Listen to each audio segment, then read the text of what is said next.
اعوذ باللہ من الشیطان الرجیم بسم اللہ الرحمن الرحیم۔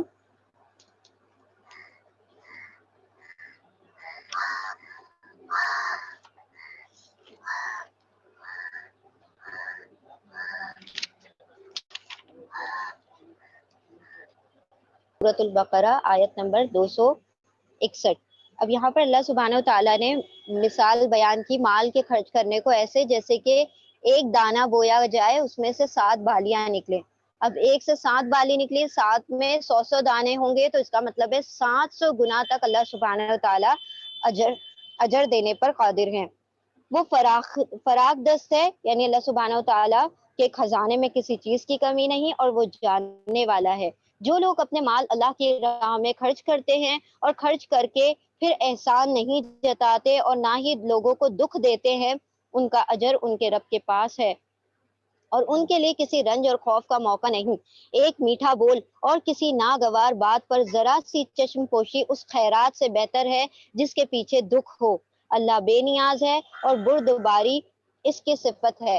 اب دیکھیں اللہ سبحانہ و تعالیٰ نے یہاں پر فرمایا کہ اگر آپ کسی کو کچھ دے نہیں سکتے تو آپ ان سے معذرت کر لیں اور میٹھی بات کریں، انہیں جھڑکے نہیں، ان کے اوپر تانے تشنے نہ کریں، یا مال دینے کے بعد پھر احسان جتانا یا پھر ہر جگہ بولتے پھرنا کہ ہم نے ان کو یہ دیا ہے۔ تو اللہ سبحانہ و تعالیٰ نے فرمایا کہ ایسے مال اللہ سبحانہ و تعالیٰ کے بارگاہ میں قبول نہیں ہے، اور میٹھا بول دینا اللہ سبحانہ و تعالیٰ کو زیادہ پسند ہے بنسبت اس کے کہ مال دے کر پھر احسان جتائے جائے۔ اللہ نے کہا کہ اللہ بے نیاز ہے، یعنی کیا مطلب ہے کہ اللہ سبحانہ و تعالیٰ خود غنی ہے، اللہ سبحانہ و تعالیٰ کسی کا محتاج نہیں ہے۔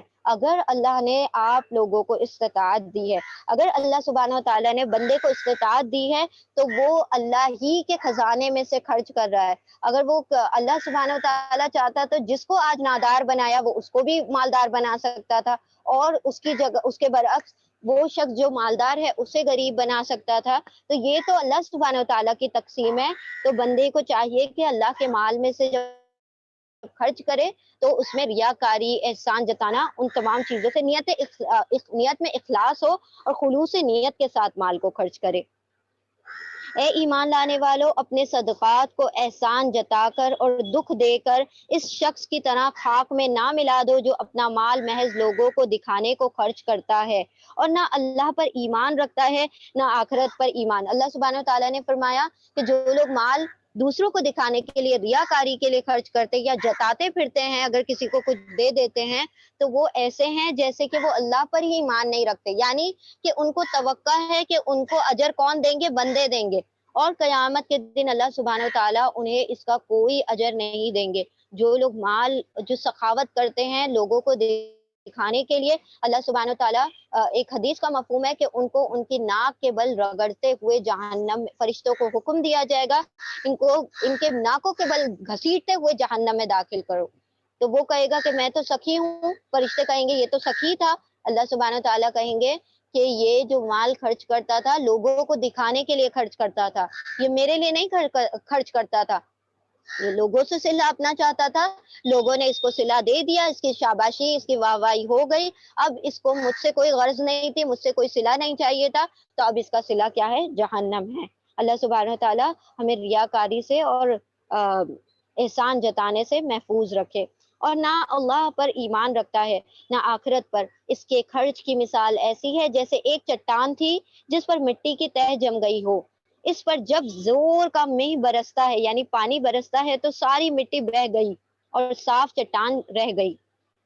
ایسے لوگ اپنے نزدیک خیرات کر کے جو نیکی کماتے ہیں اس سے کچھ بھی ان کے ہاتھ نہیں آتا، اور کافروں کو سیدھی راہ دکھانا اللہ کا دستور نہیں ہے، بخلاف اس کے کہ جو لوگ اپنے مال محض اللہ کی رضا جوئی کے لیے دل کے پورے ثبات و قرار کے ساتھ خرچ کرتے ہیں، ان کے خرچ کی مثال ایسی ہے جیسے کسی سطح مرتفع یعنی کسی اونچی جگہ پر ایک باغ ہو، اگر زور کی بارش ہو جائے تو دگنا پھل دے، اور اگر زور کی بارش نہ بھی ہو تو ایک ہلکی پھلکی پھوار سے ہی اس میں کافی ہو جاتی ہے۔ تم جو کچھ کرتے ہو سب اللہ کی نظر میں ہے۔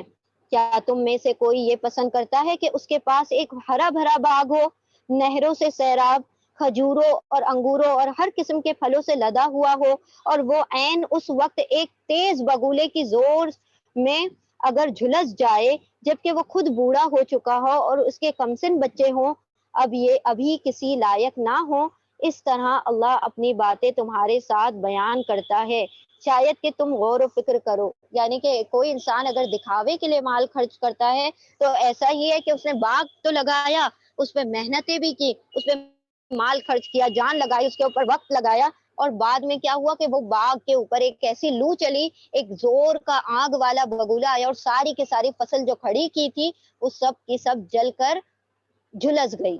تو یعنی کہ ایک انسان نے ساری نیکی کمائی اور پھر اس پر ریاکاری کر دی اور لوگوں کو احسان جتا دیا، اور سارا جو اس نے کمایا تھا وہ سب کا سب ضائع ہو کر رہ گیا۔ اے لوگو جو ایمان لائے ہو، جو مال تم نے کمائے اور جو کچھ ہم نے زمین سے تمہارے لیے نکالا ہے، اس میں سے بہتر حصہ راہ خدا میں خرچ کرو۔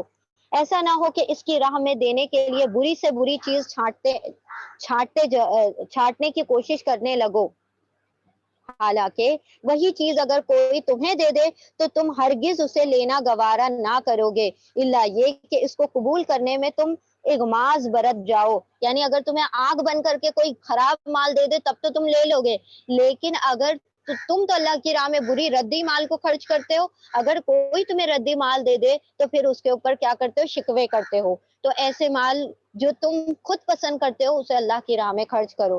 تمہیں جان لینا چاہیے کہ اللہ بے نیاز ہے، اللہ سبحانہ و تعالیٰ کسی کا محتاج نہیں ہے، اور اگر اللہ نے ہمیں استطاعت دی ہے تو اس پر بھی اللہ کا شکر ادا کرنا چاہیے، کہ کیونکہ یہ توفیق ہر کسی کو نہیں ملا کرتی خرچ کرنے کی، اور بہترین صفات سے متصف ہے۔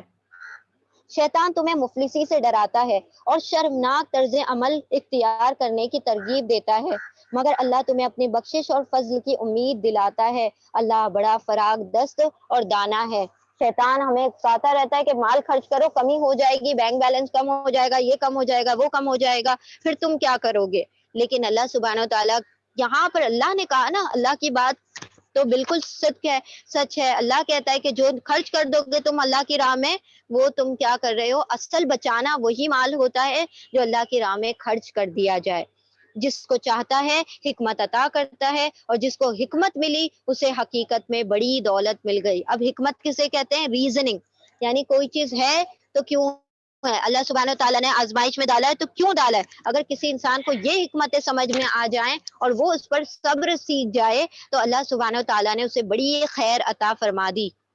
اللہ نے یہ نہیں کہا کہ جس کو بہت سارا مال عطا کر دیا اس کو بڑی دولت عطا کر دی، بلکہ کہا جس کو حکمت، جس کو وزڈم، جس کو ریزننگ عطا کر دی اس کو اللہ سبحانہ و تعالیٰ نے بڑی دولت عطا کر دی۔ ان باتوں سے صرف وہی لوگ سبق لیتے ہیں جو عقل مند ہیں۔ تم نے جو کچھ بھی خرچ کیا ہو اور جو نظر بھی مانی ہو، اللہ کو اس کا علم ہے، اور ظالموں کا کوئی مددگار نہیں۔ اگر اپنے صدقات اعلانیہ دو، یعنی کہ لوگوں کے سامنے دو تو یہ بھی اچھا ہے، لیکن اگر چھپا کر حاجت مندوں کو دے دو تو یہ تمہارے حق میں زیادہ بہتر ہے۔ تمہاری بہت سی برائیاں اس طرز عمل سے محو ہو جاتی ہیں، اور جو کچھ تم کرتے ہو اللہ کو بہرحال اس کا علم ہے۔ اب دیکھیں یہاں پر جو کہا گیا ہے نا، لوگوں کو دکھا کر دو، تو یہ جو فرض صدقات ہے یعنی کہ زکوٰۃ، جب زکوٰۃ دو تو لوگوں کو دکھا کر دو تاکہ لوگوں کو بھی ترغیب ملے، لوگوں کو بھی یہ احساس ہو کہ ہم نے بھی زکوٰۃ ادا کرنی ہے۔ لیکن جو نوافل صدقے ہوتے ہیں ان کو چھپا کر دینا افضل ہے، کیونکہ وہ نفل ہے نا، وہ اس کا معاملہ اللہ اور آپ کے درمیان رہے، کیونکہ وہ شخص جو ایک ہاتھ سے دے اور اس کے بائیں ہاتھ کو خبر نہ ہو تو وہ شخص بھی جس دن حشر کے میدان میں نا، جب کوئی سایہ نہیں ہوگا، اللہ سبحانہ و تعالیٰ اسے اپنے عرش کا سایہ نصیب فرمائے گا۔ لیکن زکوٰۃ جیسے ہے اور فرض نمازیں ہیں، وہ چیزیں جو فرائض ہیں ان کو دکھا کر کرنا چاہیے تاکہ دوسرے لوگ بھی اس پر عمل پیرا ہو۔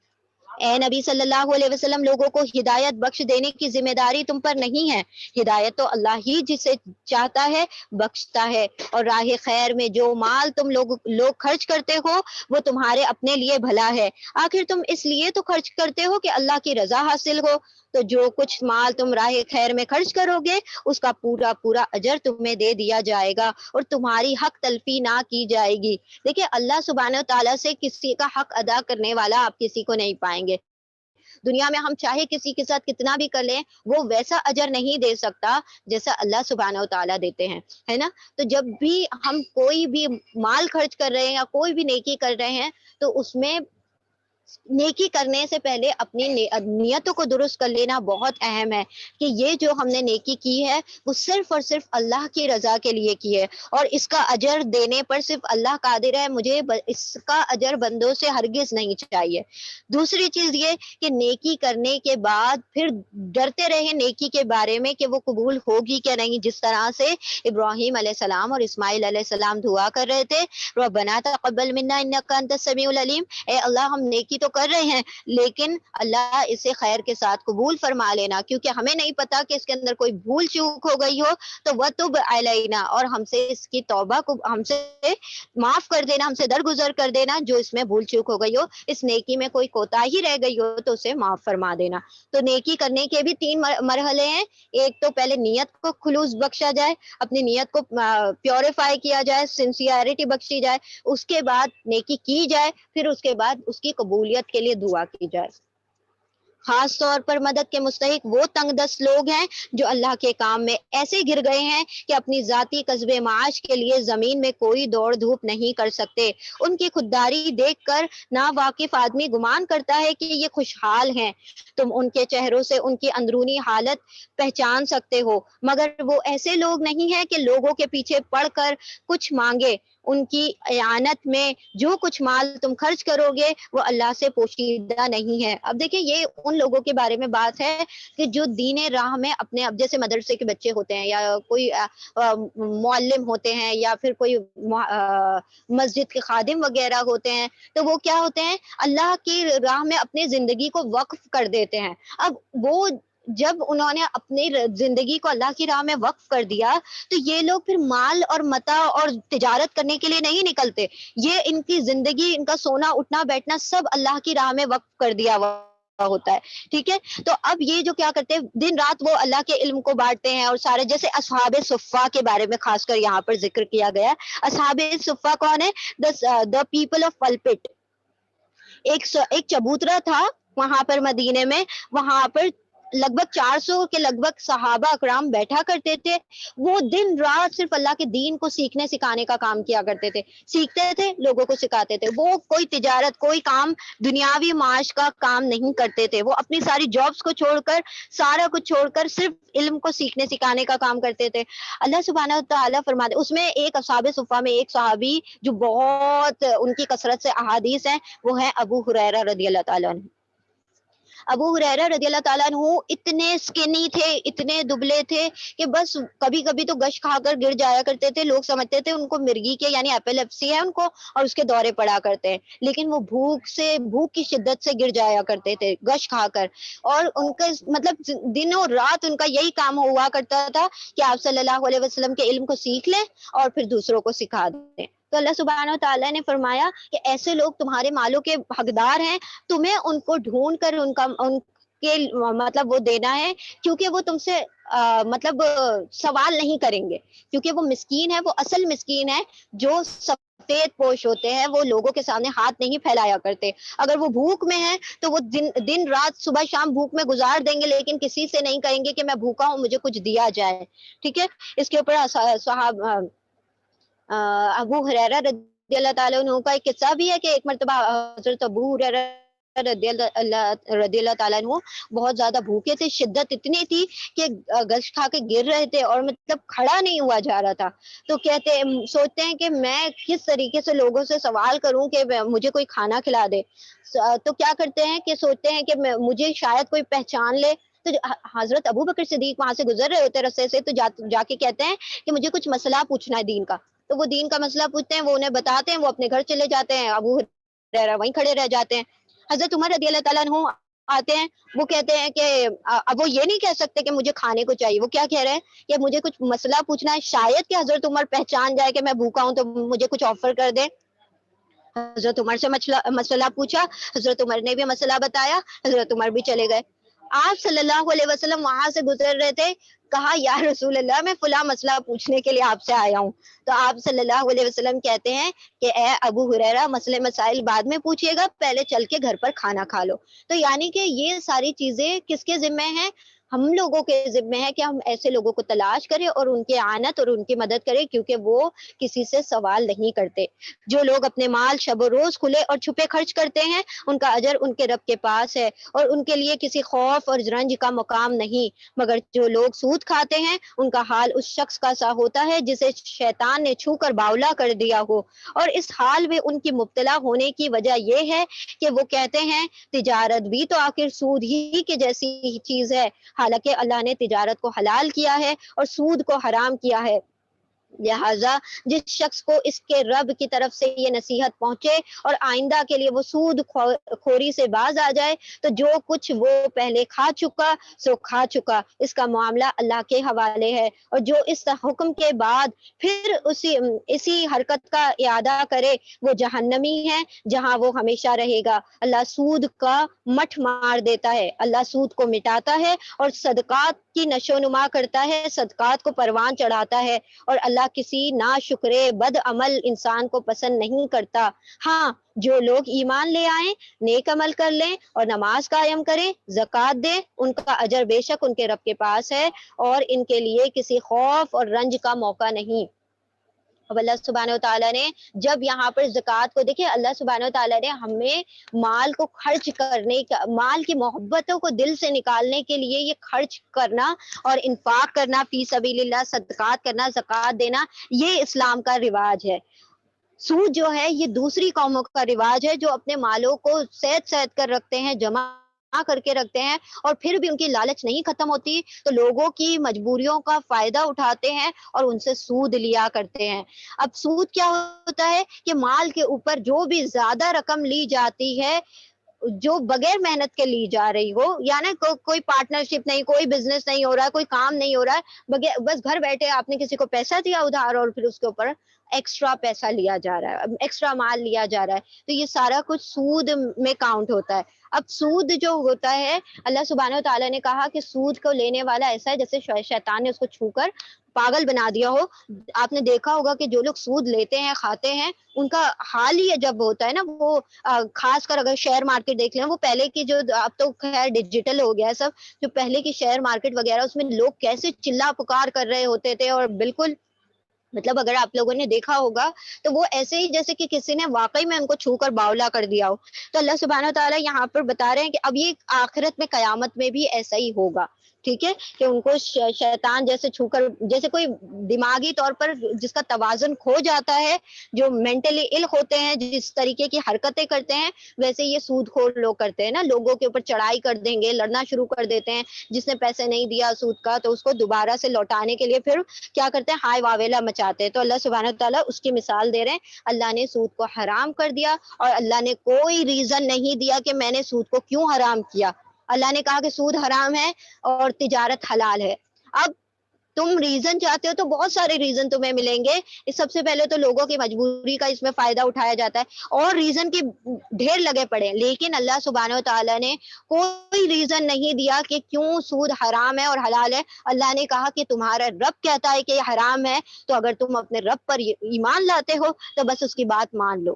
ریزن تو بہت پڑے ہوئے ہیں، لیکن بندہ اگر رب پر ایمان لاتا ہے تو بس اس کے لیے یہی کافی ہے کہ یہ میرے رب کا حکم ہے. اے لوگو جو ایمان لائے ہو خدا سے ڈرو اور جو کچھ تمہارا سود لوگوں پر باقی رہ گیا ہے اسے چھوڑ دو اگر واقعی تم ایمان لائے ہو. لیکن اگر تم نے ایسا نہ کیا تو آگاہ ہو جاؤ، اللہ اور اس کے رسول کے طرف سے تمہارے خلاف اعلان جنگ ہے. اللہ سبحانہ و تعالیٰ نے کسی بھی چیز پر، کسی بھی گناہ پر اعلان جنگ نہیں کیا سوائے سود کے. صرف واحد یہی گناہ ایسا ہے جس میں اللہ سبحانہ و تعالیٰ نے کہا کہ تم اللہ اور رسول کے سامنے جنگ کرنے کے لیے مخالف پارٹی بن کر کھڑے ہو گئے ہو. یعنی سوچیں کہ کتنی مطلب وہ ہے بڑی اس کا وہ ہے، مطلب اس کی گریوٹی کتنی زیادہ ہے کہ اللہ سبحانہ و تعالیٰ نے کہا کہ اللہ اور رسول سے جنگ کرنے کے لیے تیار ہو جاؤ اگر تم ابھی سود لینا نہیں چھوڑتے. ابھی توبہ کر لو اور سود چھوڑ دو. تو اپنا اصل سرمایہ لینے کے تم حقدار ہو، نہ تم ظلم کرو نہ تم پر ظلم کیا جائے، تمہارا قرض دار تنگ دست ہو تو ہاتھ کھلنے تک اسے مہلت دے دو، اور جو صدقہ کر دو تو یہ تمہارے لیے زیادہ بہتر ہے اگر تم سمجھو۔ اس دن کی رسوائی و مصیبت سے بچو جب کہ تم اللہ کی طرف واپس ہوگے، وہاں ہر شخص کو اس کی کمائی ہوئی نیکی یا بدی کا پورا پورا بدلہ مل جائے گا اور کسی پر ظلم نہ کیا جائے گا۔ یہاں پر کہا گیا کہ اگر کسی پر قرض دیا ہے اور وہ تم سے مہلت مانگتا ہے کہ 10 دن مجھے مزید دے دیے جائے، 1 مہینہ 2 مہینہ، تو آپ اسے مہلت دے دو۔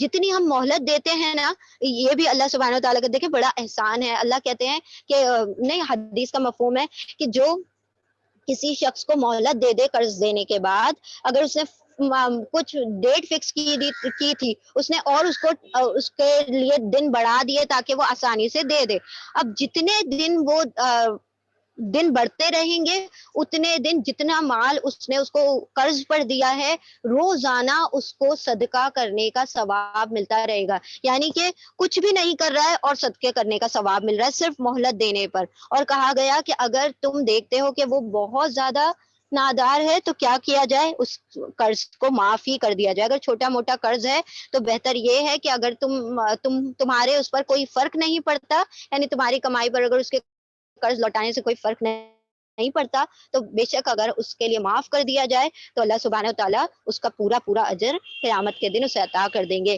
اے لوگوں جو ایمان لائے ہو، جب کسی مقرر مدت کے لیے تم آپس میں قرض کا لین دین کرو۔ اب دیکھیں یہ جو آیت آ رہی ہے، یہ قرآن کریم کی سب سے طویل ترین آیت ہے، سب سے لمبی آیت ہے، اسے کہا جاتا ہے آیت دین۔ دین کا مطلب ہوتا ہے لین دین۔ آیت نمبر 282 قرآن کی سب سے لمبی طویل ترین آیت ہے۔ اس میں اللہ سبحانہ وتعالیٰ نے لین دین کا طریقہ پوری طرح سے کھلم کھلا واضح کر دیا۔ اس میں کوئی چیز مطلب ایسی نہیں ہے کہ نہیں بتائی گئی ہو، پورا کلیئر طور پر بتا دیا گیا ہے کہ کس طریقے سے ہم نے لین دین کرنا ہے۔ اے لوگوں جو ایمان لائے ہو، جب کسی مقرر مدت کے لیے تم آپس میں قرض کا لین دین کرو تو اسے لکھ لیا کرو۔ دیکھیں اب یہ جو چیز ہے نا، لکھنا فرض ہے اگر کوئی مدت کے لیے کر دیا جائے، کیونکہ جو لوگ لکھتے نہیں ہیں اور اس پر گواہ نہیں بناتے تو ان کی دعائیں قبول نہیں ہوتی۔ اور لوگ کیا کرتے ہیں نا، تو ہمیں بلیک میل کرتے تھے یا پھر ایموشنل کر دیتے ہیں کہ میرے اوپر بھروسہ نہیں ہے، میں تو تمہاری بہن ہوں بھائی ہوں، تو مجھے قرض دینے کے لیے کیا لکھنے کی ضرورت ہے۔ وہ کتنا بھی ایموشنل کرے آپ کو، اللہ سبحانہ وتعالیٰ نے یہاں پر اس آیت میں فرض کر دیا ہے، یہاں پر جو چیز فَاكْتُبُوهُ، ٹھیک ہے، اللہ سبحانہ وتعالیٰ نے کہا اسے لکھنا ضروری ہے تمہارے اوپر۔ فریقین کے یعنی کہ دونوں گروہ کے درمیان انصاف کے ساتھ ایک شخص دستاویز تحریر کرے، جسے اللہ نے لکھنے پڑھنے کی قابلیت بخشی ہو، اسے لکھنے سے انکار نہ کرنا چاہیے۔ وہ لکھے اور املا وہ شخص کرائے جس پر حق آتا ہے، یعنی قرض لینے والا اس کا ڈکٹیشن کرائے، جو بھی چیز دی جائے، اگر وہ لکھنے والا وہ خود لکھ سکتا ہے تو خود لکھ لے، اگر نہیں لکھ سکتا تو کسی سے لکھوا لے۔ اور لکھوانے کی ذمہ داری کس پر زیادہ ہے؟ جس نے قرض لیا ہے، کیونکہ اس کے اوپر ذمہ داری آ گئی ہے نا، اس سے قرض لوٹانا ہے، اسی لیے اس کے اوپر اللہ نے ذمہ داری رکھی ہے کہ وہ جو چیز قرض میں لی جا رہی ہے اس کو لکھوایا جائے۔ اور اسے اللہ اپنے رب سے ڈرنا چاہیے کہ جو معاملہ طے ہوا ہے اس میں کوئی کمی بیشی نہ کرے، یعنی کہ لکھواتے ٹائم ایسا نہ کرے کہ کوئی کم رقم لکھ دے۔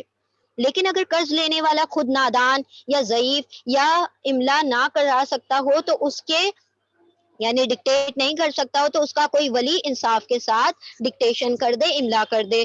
پھر اپنے مردوں میں سے 2 آدمیوں کی اس پر گواہی کرا لو۔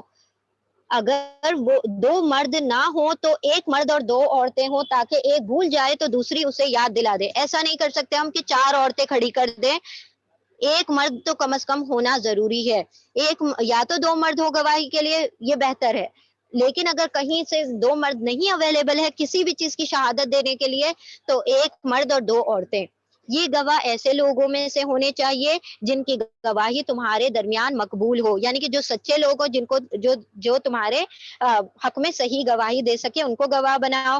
گواہوں کو جب گواہ بننے کے لیے کہا جائے تو انہیں انکار نہ کرنا چاہیے، معاملہ خواہ چھوٹا ہو یا بڑا، میعاد کے تعین کے ساتھ اس کی دستاویز لکھوانے چاہیے۔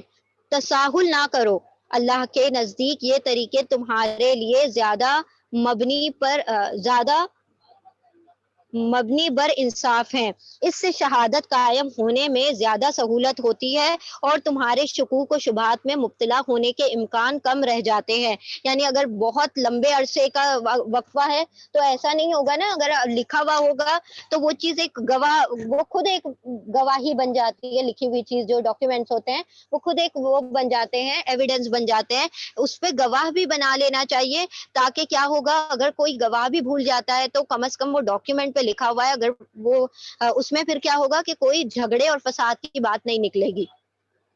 ہاں، جو تجارتی لین دین دست بدست تم لوگ آپس میں کر لیتے ہو اس کو نہ لکھا جائے تو کوئی حرج نہیں۔ جیسے کہ ہم ریگولر سودا وغیرہ لیتے ہیں، اس کو لکھنے کی کوئی ضرورت نہیں ہے، کیونکہ وہ ایک ہاتھ سے مال دیا جا رہا ہے، دوسرے ہاتھ سے سودا لے لیا جا رہا ہے، تو اس کو لکھنے کی ضرورت نہیں۔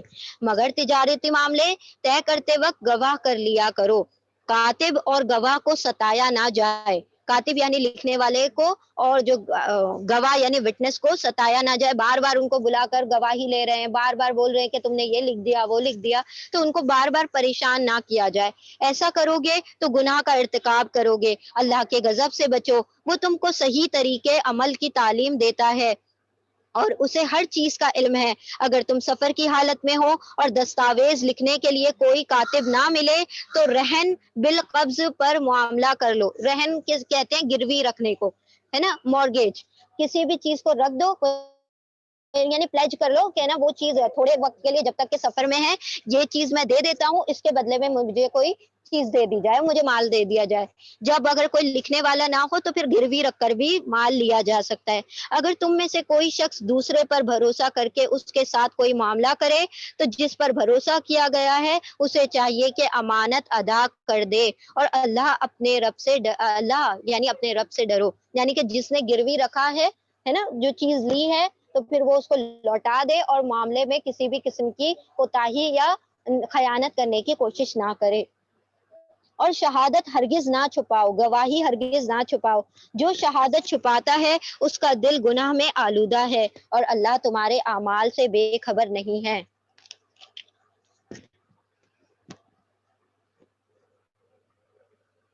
آیت نمبر 284، یہاں سے آخری رکوع ہے یہ سورۃ البقرہ کا۔ یہ جامع ترین آیتیں ہیں۔ اللہ سبحانہ و تعالیٰ نے جو آخری دو ہیں 285 286، اللہ سبحانہ و تعالیٰ نے براہ راست آپ صلی اللہ علیہ وسلم کو دی ہیں بغیر جبرائیل علیہ السلام کے۔ یعنی کہ معراج میں جب آپ صلی اللہ علیہ وسلم آسمانوں کے اوپر گئے تھے تو اللہ سبحانہ و تعالیٰ نے یہ سورہ بقرہ کی آخری دو آیتیں ان کو دی گئی تحفے کے طور پر۔ تو ایز اے گفٹ اللہ سبحانہ و تعالیٰ نے یہ نمازیں دی اور یہ دو آیتیں جو آخر میں آ رہی ہیں سورہ بقرہ کی، یہ گفٹ کے طور پر اس امت کو دی گئی ہیں جو اس سے پہلے کسی کو نہیں دی گئی۔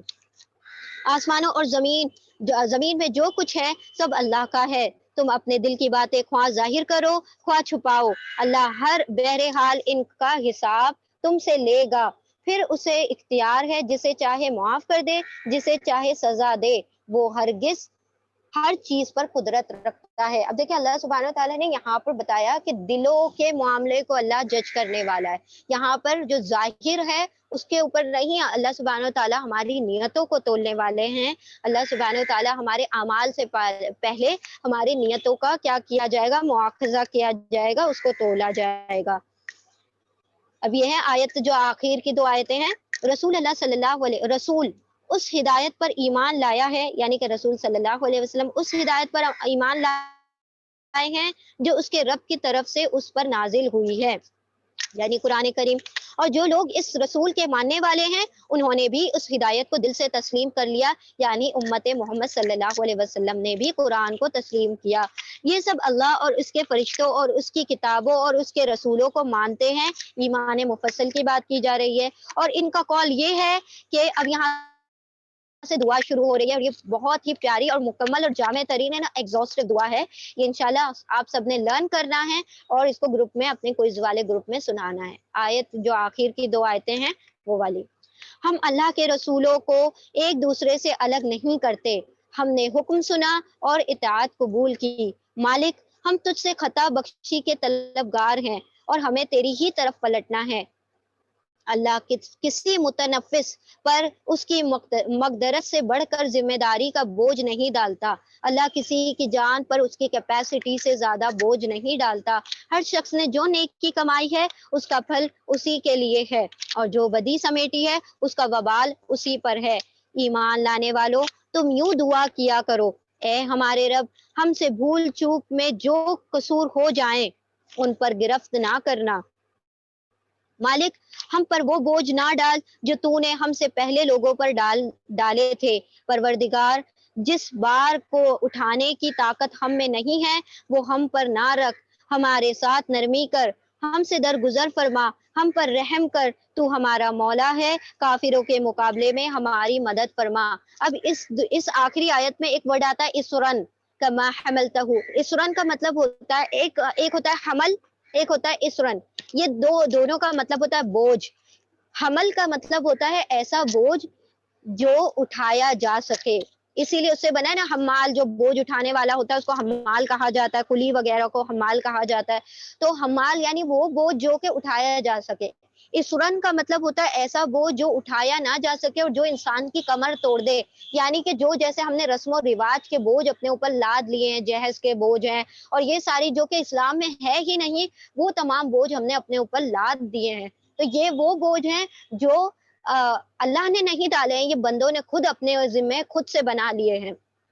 تو ہم یہ دعا کرتے ہیں کہ اللہ سبحانہ و تعالی ہمیں ایسے بوجھ ہم پر نہ ڈالے جو ہماری کمر کو توڑ دے، جو ہم سے اٹھائے نہ جا سکے. اللہ سبحانہ و تعالی قبول فرمائے. بسم اللہ الرحمن الرحیم. سورۃ آل عمران.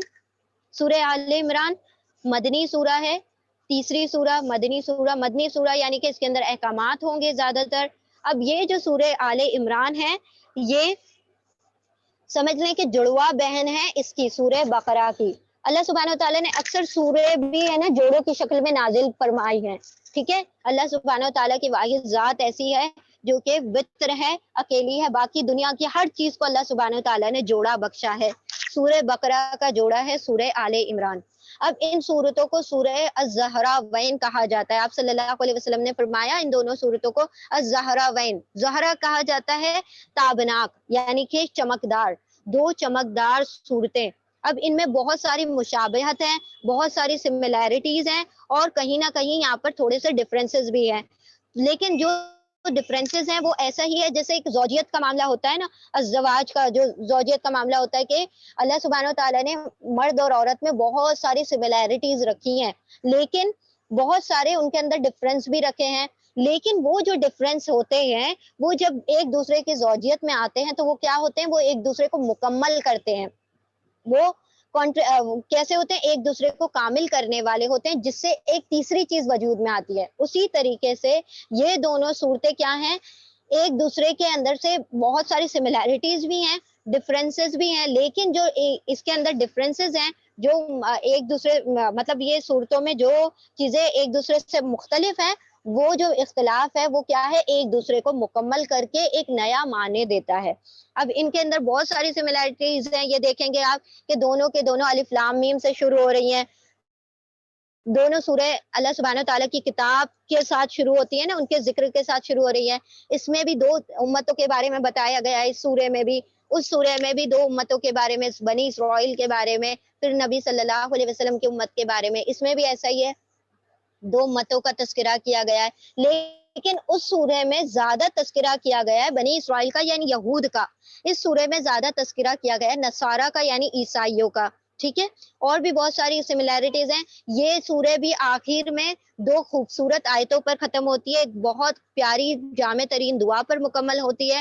وہ یہ جو سورہ آل عمران ہے اس کے بھی آخری 10 آیتیں ہیں جو کہ دعا پر ختم ہوتی ہے، وہ بھی جامع ترین دعائیں ہیں. یہ ایسے ہی ہیں دونوں صورتیں جیسے کہ چاند اور سورج.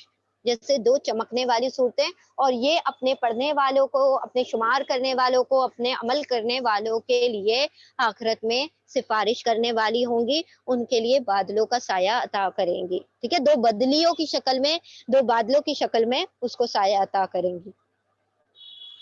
بسم اللہ الرحمن الرحیم. اللہ کے نام سے جو بے انتہا مہربان اور رحم فرمانے والا ہے. الف لام میم حروف مقطعات ہیں، قطع کر کے توڑ توڑ کر پڑھے جانے والے الفاظ. یہ الفاظ ہیں، ان کے معنوں کے پیچھے نہیں پڑنا ہے، کیونکہ اس کا معنی اللہ اور اس کے رسول بہتر جانتے ہیں. لا الہ الا هو الحی القیوم. دیکھیں الحی القیوم پھر سے اسم اعظم آ رہے ہیں، جو اللہ سبحانہ و تعالیٰ نے ان اسماء اعظم کے ذریعے سے بندوں کی دعاؤں کو کیا کرتے ہیں، قبول فرماتے ہیں. الف لام میم. اللہ وہ زندہ اور جاوید ہستی ہے جو نظام کائنات کو سنبھالے ہوئے ہے. حقیقت میں اس کے سوا کوئی خدا نہیں ہے. اے نبی صلی اللہ علیہ وسلم، اس نے تم پر یہ کتاب نازل کی ہے جو حق لے کر آئی ہے. ان کتابوں کی تصدیق ان کتابوں کو کنفرم کرتی ہے جو پہلے سے آئی ہوئی ہیں، یعنی کہ تورات اور انجیل. اس سے پہلے وہ انسانوں کے ہدایت کے لیے تورات اور انجیل نازل کر چکا ہے، اور اس نے وہ کسوٹی اتاری ہے جو حق اور باطل کا فرق دکھانے والی ہے. کسوٹی یعنی کرائٹیرین. اللہ سبحانہ تعالیٰ نے اس کو، قرآن کو کیا بنایا ہے؟ فرقان بنایا ہے، جو حق اور باطل، سچ اور جھوٹ، سفید اور کالے کو، اور جو برائی کو اچھائی سے الگ کر دیتا ہے. اب جو لوگ اللہ کی فرامین کو قبول کرنے سے انکار کریں، ان کو یقیناً سخت سزا ملے گی. اللہ بے پناہ طاقت کا مالک ہے اور برائی کا بدلہ دینے والا ہے. زمین اور آسمان کی کوئی چیز اللہ سے پوشیدہ نہیں ہے. وہی تو ہے جو تمہاری ماؤں کے پیٹ سے تمہاری صورتیں جیسی چاہتا ہے بناتا ہے. اس زبردست حکمت والے کے سوا کوئی اور خدا نہیں ہے. اے نبی صلی اللہ علیہ وسلم، وہی خدا ہے جس نے یہ کتاب تم پر نازل کی ہے. اس کتاب میں دو طرح کی آیتیں ہیں. ایک محکمات ہیں جو کتاب کی اصل بنیاد ہیں، دوسری متشابہات ہیں. جن لوگوں کے دلوں میں ٹیڑھ ہے وہ فتنے کی تلاش میں ہمیشہ متشابہات کے پیچھے پڑے رہتے ہیں اور ان کو معنی پہنانے کی کوشش کیا کرتے ہیں، حالانکہ ان کا حقیقی مفہوم اللہ کے سوا کوئی نہیں جانتا. بخلاف اس کے کہ جو لوگ علم میں پختہ ہیں، راسخون فی العلم ہیں، وہ کہتے ہیں کہ ہمارا ان پر بھی ایمان ہے، یہ سب ہمارے رب کی طرف سے ہے. اب دیکھیں یہاں پر اللہ سبحانہ و تعالیٰ نے قرآن کے جو آیتیں ہیں ان کو دو کیٹیگریز میں ڈیوائڈ کر دیا ہے. ایک ہے محکمات اور ایک ہے متشابہات. محکمات کہا جاتا ہے جس کے اندر کمانڈمنٹس ہو، وہ آیتیں جو بالکل کلیئر ہوں، بالکل انسان پڑھے اور اسے سمجھ آ جائے کہ اللہ سبحانہ تعالیٰ ہم سے چاہتے کیا ہیں. اللہ نے کہا سود چھوڑ دو، یہ سب کو سمجھ آتی ہے بات. بچہ بھی پڑھے گا تو اس کو سمجھ آ جائے گا. اللہ نے کہا کہ برائی سے بچو، تو یہ تو کوئی بھی سمجھ سکتا ہے. ٹھیک ہے، اللہ نے کہا نماز قائم کرو، زکوٰۃ دو، جو بھی ہے احکامات ہے، کمانڈمنٹس ہے، وہ محکمات میں آتے ہیں. رہ جاتی ہیں وہ باتیں جو غیب کی ہیں، جو ان کو متشابہات کہا جاتا ہے. جیسے کہ اللہ سبحانہ و تعالیٰ نے کہا کہ جہنم کو فرشتے جکڑے ہوئے ہوں گے. کہیں پر کہا گیا کہ منکر نکیر جو ہیں، دو قبر کے فرشتے ہیں، وہ ہم سے سوال کریں گے. یہاں پر ہمارا یہ ایمان ہے کہ ہمارے کاندھوں پر دو فرشتے ہوتے ہیں، رقیب اور عتید. وہ کیا کرتے ہیں؟ ہمارا حساب کتاب لکھ رہے ہوتے ہیں. ان چیزوں پر ہم نے صرف ایمان لانا ہے. ان کے معنی میں اور ان کے اس میں کھوج میں پڑے رہنا. اللہ نے کہہ دیا برزخی ایک زندگی ہے، موت کے بعد انسان وہاں پر رہے گا. اب اس کی کھوج میں لگے رہنا کہ وہ کیسے رہے گا، کیا کھائے گا، کیا پیے گا، یہ ہمارے ذمہ نہیں ہے. بس اللہ نے بتا دیا، اس کے اوپر ایمان لے آنا یہ کافی ہے. جو چیزیں متشابہ ہیں، اللہ نے فرمایا کہ اصحاب کہف کی تعداد کتنی ہے، نہیں فرمایا نا، وہاں پر گنتی نہیں بتائی گئی. بس وہاں کا میسج ہم نے لینا ہے، اس کی گنتی سے ہم نے کیا لینا. اب لوگ پڑے رہتے ہیں کہ آدم علیہ السلام نے کون سا پھل کھایا تھا، سیب کھایا تھا، گندم کھایا تھا، کیا گیہوں کھایا تھا. پھل کھایا تھا وہ اہم نہیں ہے، پھل کھا کر اللہ سبحانہ و تعالیٰ کی نافرمانی ہو گئی تھی، اس پر ہم نے غور کرنا ہے. اللہ سبحانہ و تعالیٰ نے جو قصے وغیرہ کا واقعات بیان کیے، وہ اس لیے نہیں بیان کیے کہ ہم ان کی گنتیوں میں، ان کے وقت میں اور ان سب کی چیزوں کے، بلکہ ان کی حکمت کے پیچھے لگے. اس سے کیا ہمیں میسج ملتا ہے، کیا لیسن ملتا ہے، اس کے پیچھے